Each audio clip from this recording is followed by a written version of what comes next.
And I'm David. We're talking about Big Brother Eviction. What are we on? Six? I think it's week 6. Yeah, it's the end of Bailey's head of household. End of Bailey's reign. Queen Bey. What a reign it was. Oh boy. So we are going to talk about Wednesday and Thursday's episode and then get into some spoilers. Yes. But Wednesday starts with Rachel's a little bit emotional, right, about being on the block. But her first thought is, I have to protect Brett, right? So she's talking to Casey about how we've got to figure out how to make Brett not the target. Then she's going up to Bailey's room and saying, okay, how do we like figure this out? Like, we need to not get Brett out of the house. It's, you know, bad for my game if Brett goes because Brett's big, blah, blah, blah, blah. And I'm thinking... That just stressed Bailey out. Right, she was not having it. She looked like she was about to snap, couldn't even look Rachel in the face. And I'm thinking, why are you campaigning for Brett, Rachel? You are on the block. Let Brett do his own campaigning. True, but she was told she was a pawn. So you immediately start thinking, well, I'm safe. How do we save both of us? Right. You know, he's my alliance member. I mean, I get it, but obviously Bailey's not the one to start having those conversations with because she was like, you are only thinking of yourself. Yes. I can't handle this. Right. Maybe it's good for your game for Brett to stay, but it's not good for my game. And Which is true. When the head of household tells you their target is so-and-so, don't try to campaign to get them off. Unless you have magical powers like Tyler, just drop it. Yeah, it's not going to work. So then it's the veto competition, right? It's the veto competition. Yeah. At first, I thought it was the same competition with the putt-putt. It looked like the same city. Oh, yeah. Like, all of a sudden, we just see this city, and I was like, wait, what? Again? But they changed it up a little bit. They put some roads in between it. Right. And those mats looked super heavy. Heavy, and like, they were like very awkward, and people were just like clumsy with them, and it took a lot of time. How many people maxed out? Was it 4 or 3? Half of the people maxed out on time. Right, Rachel, I think it Sam, was and 3. JC. So the only people competing, basically, were Bailey, Tyler, and Brett. Which I was bummed that Rachel couldn't pull it off. I know. I mean, you always want someone on the block to pull it off. Or at least I root for that. Right, and Brett was close. If it hadn't been for Tyler. Like, whoa, Tyler smoked them. Yes, like raced through it. He was like, I think at least 3 minutes faster than Brett. I think there was some question on why he tried so hard for this comp. At first I was like, this makes no sense. This doesn't seem like it would be good for your game, especially because you beat everyone so handily. Yes. Like, it wasn't even close, and you keep winning competitions. That puts a target on your back. What are you doing? You don't need to win this veto. But it's hard with individual comps because you don't know that you're smoking everybody. Yeah. Even though this was a tricky one with his 2 alliance members being up, and if he wins, what does he do? I think ultimately he was looking out for himself.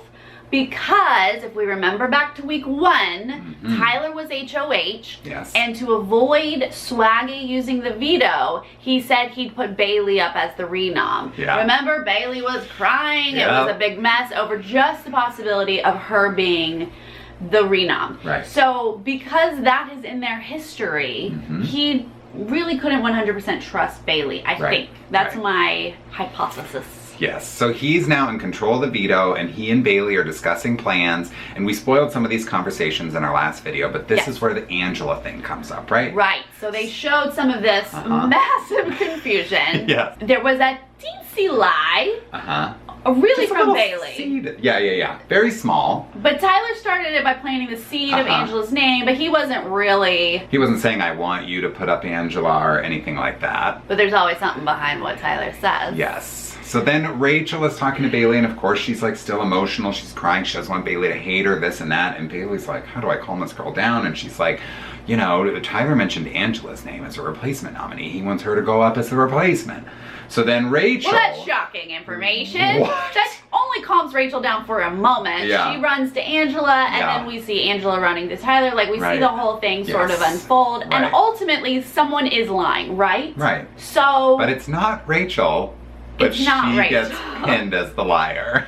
But look, Angela went for the throat. She did. This week. We saw some savage behavior, but we have to remember, we know what's really going on. Someone is lying. Right. And she thinks it's Rachel, and so she's gonna cut that backstabbing liar out of her life. And that I get. I get it too. And she also, just had the wrong liar. I know, right? But I also think it wasn't just about the lie, because there was some talk about Rachel's behavior and how she reacted to this information. And, you know, she started acting like this loose cannon, and can they really rely on her? Can they trust her? And I did sort of see, like, Rachel was like on fire all over the house, right? Brett was just staying calm, cool, collected, flying under the radar. So Rachel is coming off like more of a liability than Brett in this moment. This is exactly what happened with Winston. Mm-hmm. Brett, Tyler, Casey, and Angela really like things chill. Yeah. They don't like paranoia, drama. Right. They don't want that in their inner circle. No. They saw it with Winston and they said, get him out. Uh-huh. Rachel's behaving a little bit too dramatic. Mm-hmm. They don't got time for that. Right. Tyler decides that, you know, he doesn't want to change the noms, and at the end of Wednesday's episode, he does not use the veto. Plus, the whole Bailey's power being revealed, that was an extra layer on there that allowed Tyler to go, right, with us. Yeah. Right. Because, and then at the beginning of Thursday's episode, that turns out to work in Tyler's favor, right? Because now he is in Bailey's good graces. They are like this. He is Team Bay. She's going to keep him safe from here on out. Like, she has nothing but praise for Tyler now. She totally trusts him. That was kind of her preface, that this was a week off for him, and he was going to prove his loyalty to her, right? And that's what it appears that happened. Right. Which, so I loved at the end of this episode, so obviously he didn't use the veto, right? We said that. At the end of the episode, we see her going, oh, flawless head of household. Smoothest so far. Yeah. Queen Bay. Then we see immediately hit Tyler's DR. Where he's like, well, I can't give her everything she wants. So we got to get Rachel out of here. I fell off my couch. That was the best. I was like, yes, editing. Right. Thursday's episode. Yes. Which, by the way, that day went so long for me because I was just waiting for this episode. Yeah. I was like, time is standing still. I need this live eviction to happen. And then I'm like, the whole time. Woo! Yes. So we see Brett doing a little bit of campaigning in Thursday's episode. Meanwhile, Faute is talking with Bailey in the head of household room. They're counting votes, and they've got Scotty and Haley and Fessy and Rockstar. They've got those 4, and they've got Tyler. So that's 5 to evict Brett, and that's all the votes they need. And I'm thinking, why do you think that? I have not seen Tyler in a room with Faute since his HOH, and they always count on his vote. Always. What is going on? It doesn't make sense. It doesn't make sense. If he's not in your conversations, then he's probably not voting with you. It also doesn't make sense that they don't see that he's aligned with the other side. Hello. You're all having important alliance meetings, and Tyler's not there because he's with the people he's closer with. But whatever, this is entertaining to us. Yes. Okay. So honestly, Brett knows he's got the votes.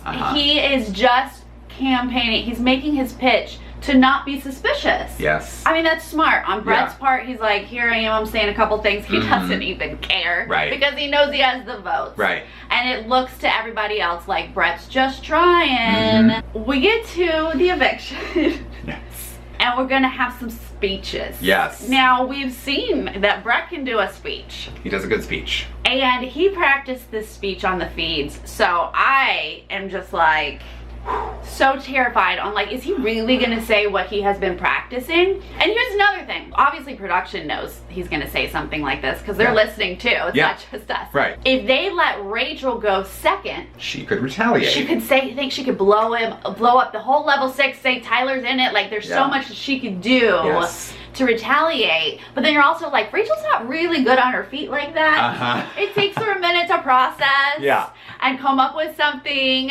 So I don't even know. So it was interesting to me to see that Rachel was first. They were like, you go first. And she's all like, I want to stay here. I want to keep playing Big Brother. It's been so great meeting you guys. One of those like boring speeches that we're so used to, right? Then Brett's speech. Then we get the goods. And that boy said everything that he was practicing to say. He throws Bailey under the bus, blows up her whole power. Then he throws Rachel under the bus as the leader of this all-female alliance called the Man-Eaters.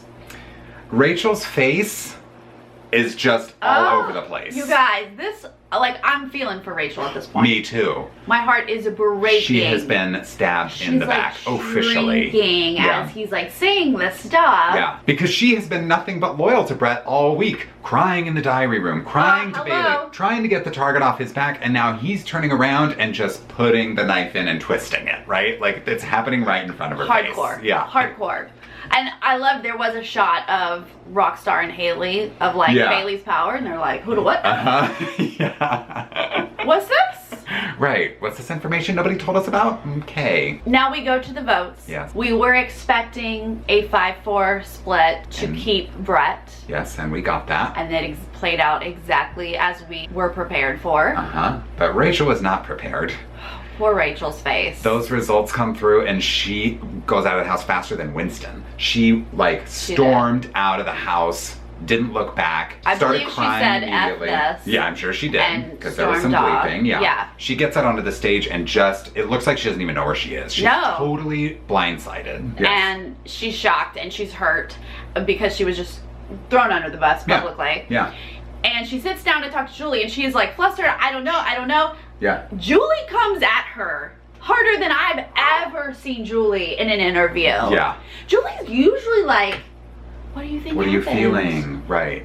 Did someone tell you they were gonna keep Sort of helping you process this shock a little bit. Julie's like, can you talk? Let's go. Get it I together. want names. Yes. Who did this to you? Yes. Who do you think turned on you? I want names. And Rachel's like, I don't know, maybe all the guys got together? Was that what you think happened? And then she's like, well, maybe it was my alliance? Yes, it was. So then she's listing the names off. Tyler. Yes. Angela. Yes. I mean, she just, I was like, oh my God, I'm already like this. And now Julie's like really amping me up. Yes. And then she's like, goodbye messages, let's go. Right. And like, at the end of the day, Rachel was able to name all 5 people who stabbed her in the back. Of course. You know, like, deep down, she must have known that there was a small chance that these people would turn on her, or that those 5 people were like definitely together. Well, after you hear Brett's speech. Yeah, right. I think everything sort of comes into focus. Right. Yes. And then Savage Angela came at it. That goodbye message. She was like, let me give you some bullet points, Rachel. Ending with, you're as irrelevant as you were week 2, which is when she got the crap at. Ooh. Hello. Ouch. Not even a nice to meet you. Good luck. Yeah, maybe we can be friends outside of the house. None of that. And then Rachel goes, what's wrong with Angela? Yeah. Which is really the theme we've all been saying this week. Right. Rachel, we too are like, who to what now? Yeah. I honestly wrote down in my notes after Wednesday's show, oh my gosh, Angela made the show. Yeah. And then Thursday, Angel's like, oh, I'm in the show now. Let me tell you what's up. My favorite part of the exit interview with Julie, though, was when Rachel's sort of, you know, coming to grips with everything that's happened to her this week. And she's like, I was freaking crying about Brett in the DR all week. And Julie goes, I know. We all watched it happen. And here you are evicted. I legitimately thought Julie was ticked off that Brett got to stay and Rachel was evicted. Like, I think Julie had some personal feelings about this eviction. Yeah, she was very intense in that interview. Holy moly. We do need to give Angela credit, which we did last week. We said Angela didn't make the edit to evict Caitlyn. Yeah. They gave that credit to Brett. Yep. But Angela was a huge part of that. So she has been playing the game. Yeah. And then this week they had to finally show her because she is making decisions. Yeah, and we have seen her make comments in the past about, you know, I'm intentionally laying low, I don't want to win this so she has been strategizing, but now it's finally making the cut, which is great. Right. We can just fast forward to the end of Thursday's episode and go ahead and say that she won HOH. Backed up that move with an HOH win. Wow. The HOH comp was so great because it comes down to a tiebreaker between Rockstar and Angela. My favorite thing is Rockstar shows her answer and it says 30 times 60, 1200.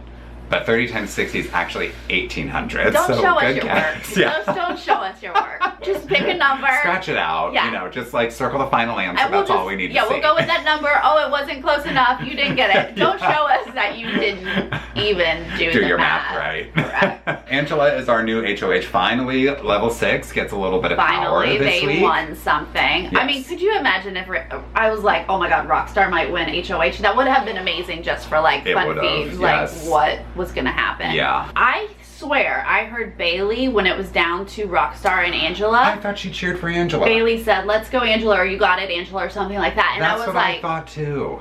did we not hear her say Rockstar and Angela? Sure, right. Was it both, or Because was it's she strange. Yeah. rooting for Angela? And that's weird because Rockstar is supposed to be in her alliance. So Okay. I'm not sure what happened there. That's the end of Thursday's episode. So now we're getting into Spoilers. So after Angela wins HOH and Rockstar had come super, super close, also Brett's still in the house. Rockstar's a bit shook. She's not in a good place. Right. She comes into the house crying. She's a bit upset. And everyone kind of dispersed at first. It wasn't like immediate, like, what happened? What happened? People are kind of probably going, well, this is another week that we were on the wrong side of the vote. Yes. Bailey is pacing. She is super, super mad. Yeah. She's like pacing the hallway, not really talking to anyone. Yeah. We have a lot of things to tell you. But Yes. one thing I really thought was interesting is, let's say you're Bailey. Uh-huh. And I'm Rockstar or Haley. I'm one of your alliance members. And we just heard Brett's speech calling out your power. Yeah. I feel like in a normal situation, I have the right to come to you now and say, you got something you want to tell me? Yeah. Do we need to talk? Why are you telling Rachel, someone on the other side, about your power? What does this mean? Are we really in an alliance? Exactly. Are you working with the other side? Like, I feel like that's how that was Because supposed if to you're go down. telling Rachel and not us, then it makes it seem like we're the ones that you would use that power on because you're keeping us in the dark about it. What actually happened is that Rockstar and Haley were like calm and cool and were like, so is this true? Like, you have a power? And instead, Bailey loses her mind on them and is like, I'm tired of being in the dark and being lied to. You guys are... She like straight up thought Rockstar was working with Brett. She thinks Which is crazy. Rockstar and Brett are having a final two and like some crazy hidden alliance, like literally attacking Rockstar. Which is so crazy because they're supposed to be in an alliance. I don't understand how this alliance works, because the other thing is that this group gets in a smaller group, right? This is Faute's MO. They just go into a room by themselves and they're like, what happened with the vote? They're not questioning anybody on the other side of the house, especially Tyler, but they're just accusing each other of flipping. Yes. Tyler's not there, so Tyler's safe from any attack. Yep. And they're just pointing fingers at each other, saying, We've seen it flip? week after week that it could never be JC and No. it could never be Tyler. They are always a given. Yeah. It's always, well, then it must have been Haley. Yeah. Well, then if it wasn't Haley, it must have been Rockstar. It's baffling. crazy, but what's really funny is that like around 2:30 in the morning, if you go back to your feeds, you've got the 4 remaining members of level 6 laughing about how Faute's down there. Yes. Just, who did it? I don't know. What happened? Right. They're like, they're a mess. They're all over the place. They have no idea what's going on. Right. I'm like, I know. Right. So the other thing that we should point out is that Bailey knew about Rachel's eviction before it happened. Tyler, right? It's because Tyler flips on Bailey. That's what happened in the vote. But he went up and told her shortly before the eviction. She wasn't 100% sure that Rachel would get evicted. She just knew Tyler was changing his vote. Okay. So he just did like a drive-by right before they sit down on the couch and says, I'll fill you in later, but Rachel is saying some stuff. I gotta vote her out. Yeah. So Bailey has like a hint of something's going on, which is why we didn't get an amazing shock face from Bailey during all of this. But as soon as, you know, we're back in the feeds and stuff, then Tyler and Bailey can sit down and say, Flesh he was it out. like, she was talking about you. And your power. And, yeah, and like, you know, he really comes up, you know, blaming everything on Rachel, and he's like, that's why I had to vote her out. Yeah. So Tyler is automatically covered. Yep. Right. Bailey trusts what he's saying. Yes. She's calmly now expressing all of the details of her app to Tyler. So, this is how long it's good for. This is how it works. Yep. He's like, great, this is fantastic. So now Tyler is armed with even more information going in to this week where Angela's HOH. Angela's first instinct was Fessy and Scotty on the block. Right. And she talks to Tyler pretty quickly. And Tyler's like, yeah, totally. And then we get backdoor Bailey. Oh, what about that? And she's like, oh yeah. And he's like, her power really is dangerous. This, you know, this would be the time to get her out. We can't, you know, it lasts for a while. Yeah. So like we need to go ahead and get her out. Yeah. And she's like, okay, not a bad idea. Then she talks to JC. JC's like, oh, you can't put Fessy on. No Fessy. I mean, we can use Fessy. Like, he's a puppet in my hands. Yeah. Like, we're good to go with Fessy.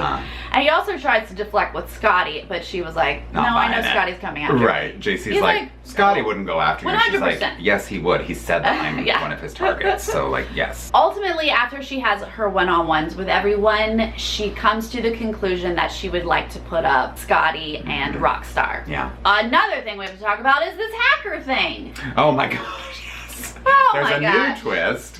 And we don't know all the details, but we know that it's going to be this new competition where someone's going to get a lot of power, and we've gleaned a little bit of what that power is from the conversations that they've been having on the feeds. Right, they were obviously told about it after the HOH comp. So it sounds like the competitions are individual, anonymously someone's going to win, and it sounds like they can take a nominee off the block, name the new nominee, they can choose to play a veto if they'd like, and they can steal a vote? Now, I don't understand how all of that is going to happen anonymously. Right.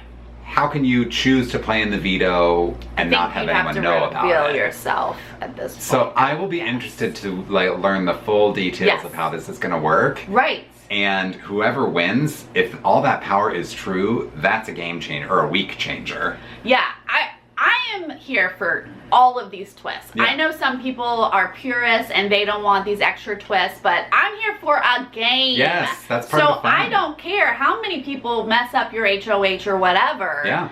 I want to watch it. That's right, and it's your job to navigate through it. All the twists and turns. This seems like a lot of power, and I don't know if we're misunderstanding and you only get to choose one of those things.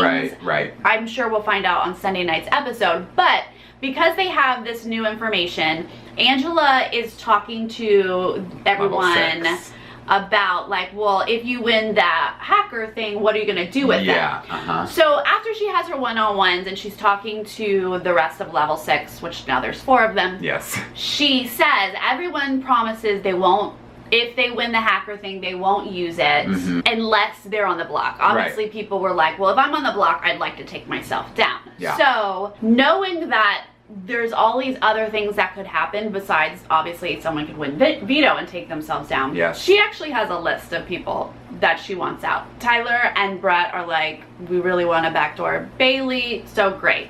Yeah. That's an option. She's good if Fessy leaves. She's good if Scotty leaves. She's good if Rockstar leaves. So she really has it's just like if this happens, then this. If this happens, then this. And she's basically set up with her decisions for the week. Yeah. So if any of level 6/4, whatever, wins this hacker thing, they're not going to mess with it. But if somebody on the block, Scotty or Rockstar, wins it, they're going to take themselves down probably. Yeah. So let's say Rockstar wins. She'll take herself down and she'll put Brett up, right? Then Brett could win veto. Yeah. And Brett's gonna come down and they're gonna put Fessy up. Or actually at that point they're gonna put Bailey up because I think Bailey is the main target. Yeah. So if we're at veto, Bailey's gonna be the back door. I'm pretty sure. Interestingly, Fessy was talking to JC about how they could mess with this hacker thing. Since it's anonymous, Fessy, again, this came out of Fessy's mouth and I was like, what? Yeah. He said, since it's anonymous, he's like, if I want it, I could take Rockstar off. Everyone's gonna assume it's Rockstar. Like, I don't have to admit that it's me. Yeah. And we put up somebody else or whatever. And he said, and then if somebody wins veto, then, you know, Rockstar could go back up as the nominee. Like, he was like, you know, let's mess with it. Yes.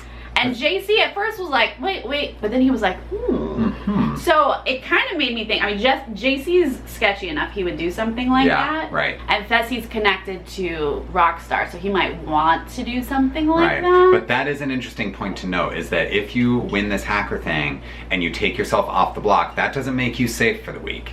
Right. So you still got to play the veto competition. You could go right back and if up. someone pulls themselves down after the veto, you are eligible as a renom. So it is an interesting power. Yeah. Let's talk about Sam for a minute here. Yeah. She's such an enigma. Sam, who's not playing Big Brother, Right. according to her, but she actually is. Yeah, I've been on to Sam for a while now. Because you say that you're not playing and then you say things that are very strategic. Yep. And last night, she was the very first person to talk to Angela. This is before one-on-ones. This is before, you know, like Angela, we're just coming back. She goes right up to Angela and she's like, I hate Haley. I can't be around her. If she's gonna be around you if she's gonna be around you this week because you're HOH, like just know I'm not gonna be around there because I can't stand her. And then she's like, and also please don't put me up. And of course Angela's like, no, I'm not gonna put you up, of course. Right. Sam, that's campaigning. Yes, that's I'm playing Big watching Brother. you. That's playing Big Brother. Yeah, whether you want to admit it or not. Then, in the middle of the night, she calls a house meeting and she As gets Sam does. everyone together Yes, in the and is kitchen. like, here's how we tell production, screw you, we don't want this twist about the hacker thing. Yeah. And she's trying to concoct a plan where they don't participate, they don't play whatever the competition is. She'll be the only one who plays it, wins it, and then she won't do anything. She won't use it at all. And she's trying to tell everyone, like, this is how we just keep the game the same. Okay, just because you're having a breakdown, Right. Sam, Doesn't and mean you anybody can't else is. handle the pressure. Yeah, people are here to play Big Brother. Yes, and I'm watching Big Brother. Yeah, right. I would like to watch Big Brother. So stop taking the game away from a game. Thank you. So weird. But she's still playing. Yeah. And people think she's not. I know. And she's going to be a final three if we're not I know. paying attention. Yeah, and I wouldn't recommend bringing her to the final two because she might end up with a pretty good argument of I played an honest game, I didn't stab anybody in the back, and I told you how I felt, and that was what I did, and she'll be able to stand by that if she keeps playing like she is, and that's true. Could be dangerous. I kept thinking no one would give her their vote, but if she plays it like that, who knows? Yeah. Okay, be careful. So we got a lot to look out for this week. We've got this hacker thing. They're competing for it right now. So whoever wins, that's going to potentially change things. We obviously have veto.